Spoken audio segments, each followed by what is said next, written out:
A terceira questão do material de semelhança de triângulos é uma questão que caiu no vestibular da UFSC, então uma questão interessante. E ele traz um enunciado longo, porém também ele traz um desenho para representar o que ele quer nessa questão.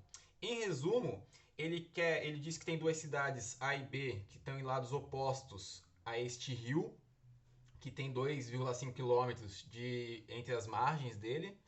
E ele quer fazer, na verdade, um caminho que saia da cidade A, vá até a margem da cidade A, atravesse esse rio e vá para a cidade B. Então ele quer o menor caminho possível e, na verdade, o que ele quer na questão não é descobrir qual é esse menor caminho.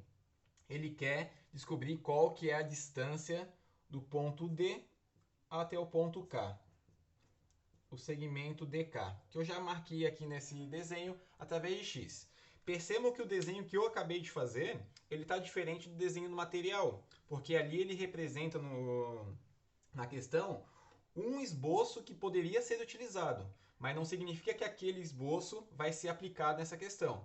Então, o mais importante é o aluno perceber o seguinte: como o assunto está sendo puxado para a semelhança de triângulos, o desenho que está no enunciado, ele não trabalha com semelhança de triângulos. O aluno não ia conseguir tirar ângulos iguais entre vários triângulos que tem ali, então ele não poderia montar as proporções de semelhança de triângulo.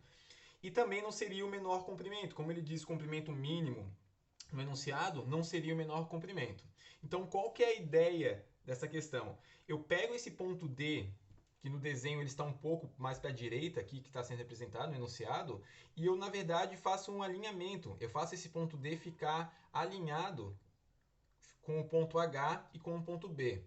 A partir de agora, esses pontos B, D e H, eles são colineares.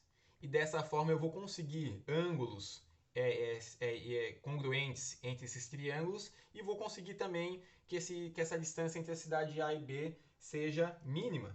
Tá certo? Então eu estou satisfazendo as duas condições que são importantes para esse enunciado. E eu percebo a partir de agora que eu alinhei esse ponto H, D e B, que eu obtive alguns triângulos. Eu vou destacar os triângulos que eu vou utilizar na questão. O primeiro é esse daqui, certo? E depois esse daqui. Percebam que eu tenho um ângulo reto aqui e tenho um ângulo reto aqui. Ou seja, um dos ângulos já são iguais. E por uma questão de retas paralelas, eu tenho que este ângulo, que eu vou chamar ângulo de um risquinho, é igual a esse ângulo que eu vou chamar ângulo de um risquinho. Logo, os triângulos HCD, HCD e o triângulo DKB, são semelhantes. Lembra que esse símbolo aqui é o símbolo que a gente está usando para semelhantes. Vamos ver o que o enunciado diz da questão numérica que eu posso usar nessa questão. Ele diz que a distância de H até K', que é esse ponto que está aqui embaixo na margem da cidade A, vale 18 quilômetros. Então tudo isso daqui vale 18. Só que eu só quero descobrir quanto que vale do D até o K. É isso que a questão faz como pergunta para a gente. Então eu coloquei um X aqui, que é o que eu quero descobrir. Eu só quero descobrir esse pedaço.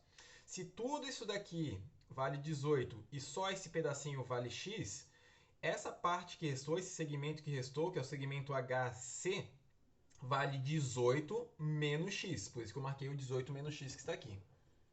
Ok? Então agora eu vou comparar os lados homólogos. Percebam que os triângulos não estão um dentro do outro, então eu não preciso desenhar eles separadamente. Só que o importante é observá-los fora de todos os outros elementos que tem na questão. Então tem bastante elemento na questão e eu vou tirar no meu visual todos esses elementos. Ok? Então eu vou comparar o 18 menos x com o lado homólogo ao outro triângulo, ao x. Está entre o ângulo 1 e o ângulo reto, está entre o ângulo 1 e o ângulo reto. 18 menos x eu comparei com x. Agora eu vou comparar o 2,5 com 5. Ângulo reto e ângulo que eu não dei nome, ângulo reto e ângulo que eu não dei nome. Então fiz essa comparação, aqui está montada a nossa proporção. Não posso simplificar o x com o x, está numa subtração, então a regra, a partir de agora, é fazer multiplicação cruzada. O que eu posso fazer para simplificar um pouquinho mais essa conta, na verdade, é esse lado. Se eu dividir por 2,5 aqui e 2,5 aqui, então eu estou dividindo por 2,5 e por 2,5, na verdade eu vou obter 1 em cima e 2 embaixo. Então eu vou utilizar essa fração, que fica um pouco mais simples do que trabalhar com esses números decimais. 1 vezes x dá só o x. 2 vai multiplicar, fazendo a distributiva nessa subtração, então vai ficar 36 menos 2x. Pego esse x que está subtraindo do lado direito, coloco ele para o lado esquerdo fazendo a operação contrária, então ficou 3x igual a 36. Para finalizar a questão, pego esse 3 que está multiplicando, passo dividindo e vou encontrar que o meu x é igual a 12 metros, que é a distância do ponto... 12 quilômetros, perdão, está tudo em quilômetros, então é 12 quilômetros, que é a distância do ponto D até o ponto K. Então aqui ficaria 12 quilômetros, resposta final, que é o x que a questão queria.